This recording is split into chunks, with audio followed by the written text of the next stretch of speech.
Hoş geldin. Bugün masamızda Prime Video'nun büyük sükse yapan dizisi Fallout'un ikinci sezonu var. Daha doğrusu sezona dair bir yığın kaynak var. Evet, bir sürü eleştiri, analiz. Aynen. İlk sezonu hatırlarsın hani video oyunu uyarlamalarının o meşhur lanetini kırmıştı resmen. Hem de nasıl?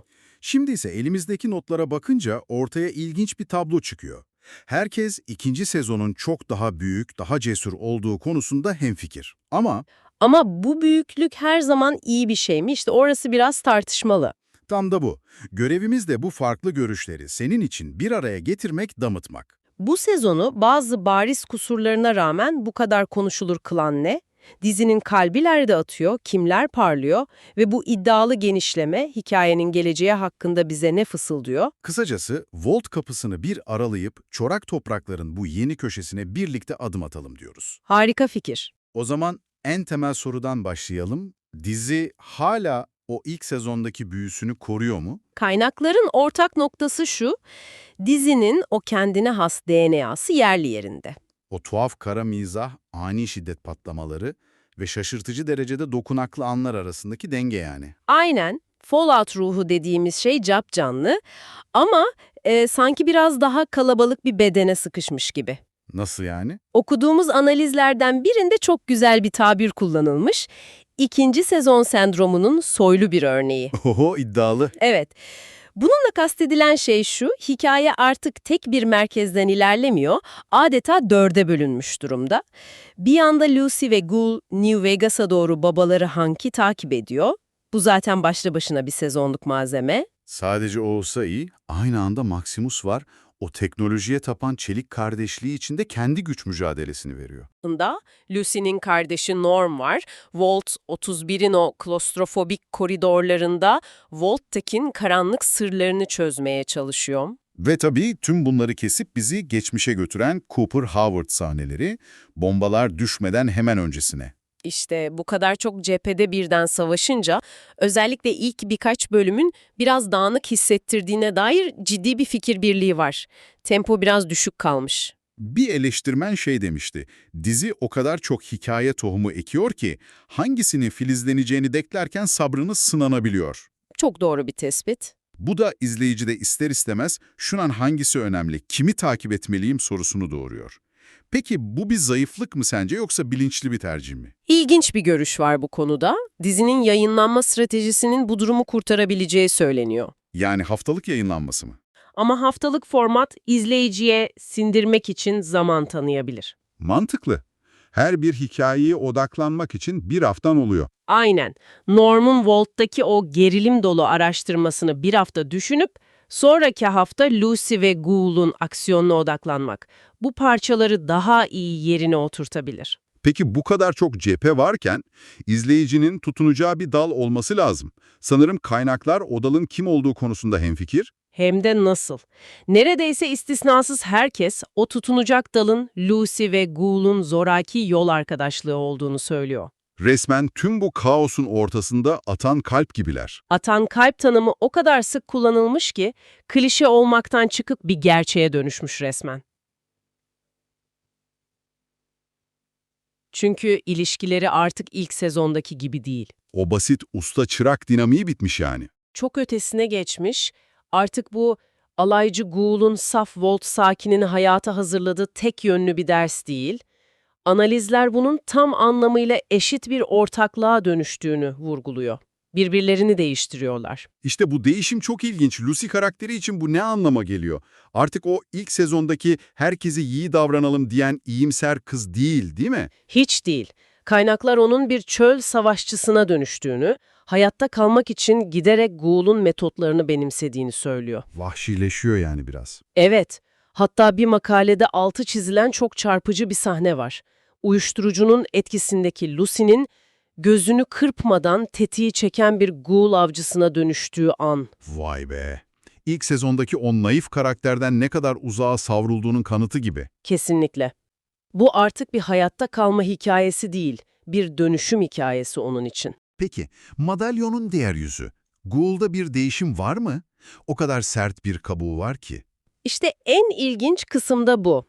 Lucy, Ghoul'a çorak toprakların acımasızlığını öğretmiyor belki ama Ama ona unuttuğu bir şeyi, insanlığın kırıntılarını hatırlatıyor. Ghoul'un o alaycı, umursamaz tavrının altından bir zamanlar olduğu adamın, yani Cooper Howard'ın gölgesi daha sık beliriyor. bu çok iyi. Bu ikilinin atışmaları, kaynaklara göre sezonun en komik diyaloglarını yaratırken, sessiz kaldıkları anlarda en duygusal derinliği sağlıyor. Sadece fiziksel bir takip değil bu.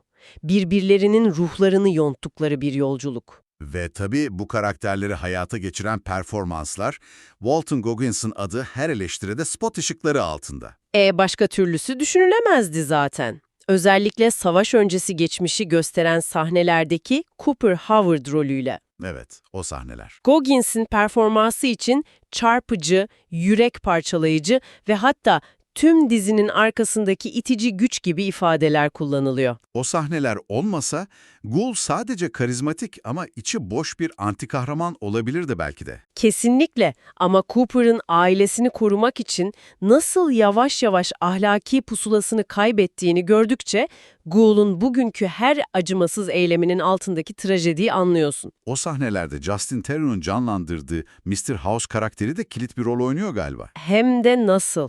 New Vegas'ın o gizemli efendisi. İkilinin arasındaki gerilim sadece kişisel bir çatışma değil, aynı zamanda savaşın ve Vault-Tec komplosunun fitilini ateşleyen olaylara dair en büyük ipuçlarını barındırıyor. Ama diğer kilit oyuncuları da unutmamak lazım. Mesela Kyle MacLachlan'ın canlandırdığı Hank, Hank, bu sezon tam anlamıyla kötü adam rolünü üstleniyor ama kaynaklar bunun tek boyutlu bir kötülük olmadığının altını çiziyor. yani yaptığı her şeye bir mantık uyduruyor. Aynen, çarpık da olsa bir tür dünyayı kurtarma mantığı var kafasında. Bu da onu daha tehlikeli ve daha ilginç bir karaktere dönüştürüyor. Ve tabii bir de Walt'taki kardeş Norm, Moises Arias. Onun hikayesi yüzeydeki kaosa tam bir tezat oluşturuyor. Evet, bambaşka bir korku türünü işliyor onun hikayesi.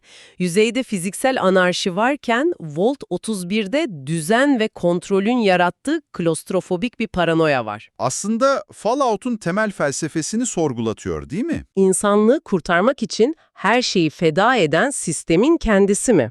Bir eleştirmen ablası Lucy'nin yolculuğuyla eğlenceli bir paralellik yarattığını söylüyor. İki kardeş aynı devasa komplonun iki farklı ucundan ipi çekmeye çalışıyor. Aynen öyle. Bu kadar karakter ve hikaye doğal olarak daha geniş bir dünya gerektiriyor. Kaynaklara göre ikinci sezon evrenin kapılarını sonuna kadar açmış. Hem de nasıl? Artık sadece Los Angeles ve çevresiyle sınırlı değiliz. Oyunların ikonik mekanı New Vegas'ın ışıklarını görüyoruz. Legion'dan falan bahsediliyor. Evet, Legion, The Legion gibi acımasız köleci bir ordudan bahsedildiğini duyuyoruz. Çelik kardeşliği gibi bildiğimiz grupların iç hiyerarşileri, politikaları çok daha detaylı işleniyor. Bu da dünyayı daha yaşayan bir yer yapıyor. Tabii, sadece oyun hayranları için bir göz kırpma değil bu, dünyanın ne kadar büyük ve canlı bir yer olduğunu yeni izleyicilere de gösteriyor. Set tasarımları, kostümler ve tabii ki o meşhur Death Claw gibi yaratıklar. Onlar hakkında da büyük bir övgü var sanırım. Kesinlikle dünya çok daha dokunulabilir, daha gerçekçi hale gelmiş. Her bir mekanın, her bir grubun kendine has bir estetiği var. Bu dizinin sürükleyiciliğini bir üst seviyeye taşıyor. Ama İşte tam bu noktada o en başta konuştuğumuz büyüklük sorunu tekrar karşımıza çıkıyor. Bu genişlemenin bir bedeli olmuş. Maximus karakteri galiba bunun en bariz örneği. Çünkü onun hikayesiyle ilgili eleştirilerde ciddi bir ayrışma var. Evet, çok ilginç. Bir kaynak, Maximus'un çelik kardeşliğindeki yükselişinin ve Aram Moton'un daha özgüvenli performansının karakter için bir zirve olduğunu söylerken, diğeri onun hikayesinin dışlanmış ve performansının dengesiz olduğunu iddia ediyor.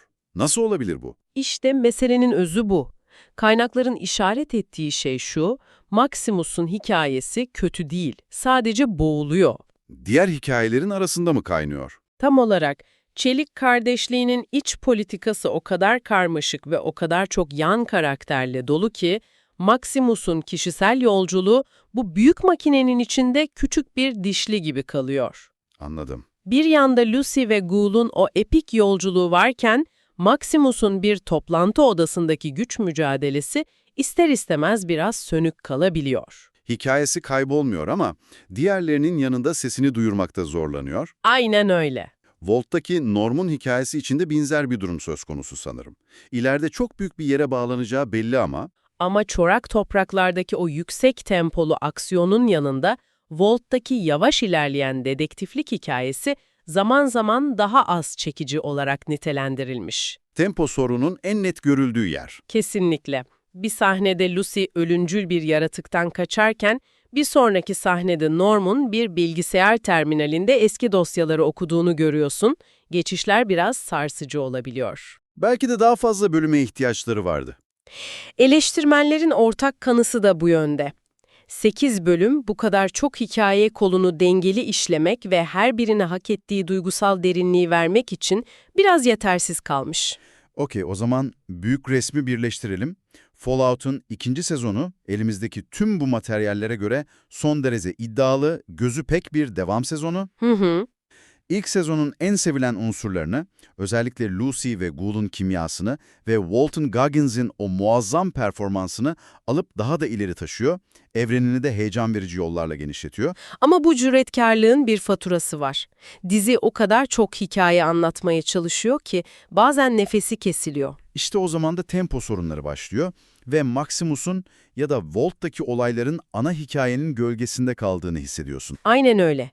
Yine de senin de dediğin gibi genel kanı çok net. Güçlü yönleri, zayıf yönlerine açıkça üstün geliyor. Dizi hala heyecan verici, komik, trajik ve son derece sürükleyici bir deneyim sunmayı başarıyor. Başarıyor. Ve şimdi sana düşünmen için son bir fikir bırakıyoruz. Kaynaklardan biri çok ilginç bir tespitte bulunmuş. İkinci sezonla birlikte ilk sezon artık daha büyük bir hikayenin sadece giriş bölümü gibi hissettiriyor. Bu çok doğru bir tespit. Evren bu kadar büyüyüp karmaşıklaşırken, bu kadar çok grup, sır ve karakter ortaya çıkarken şu soruyu düşünmeni istiyoruz. Bir dizi evreni bu kadar büyürken en başta seni kendine bağlayan o karakter odaklı duygusal çekirdeğini koruyabilir mi? Ya da başka bir deyişle, dünya inşasının yarattığı o büyük gösterinin, o epik olayların, en başta seni bu hikayeye çeken o insani öyküleri kaçınılmaz olarak gölgede bırakacağı bir nokta var mıdır? Fallout bu hassas dengeyi 3. sezonda nasıl kuracak, sanırım en büyük merak konusu bu.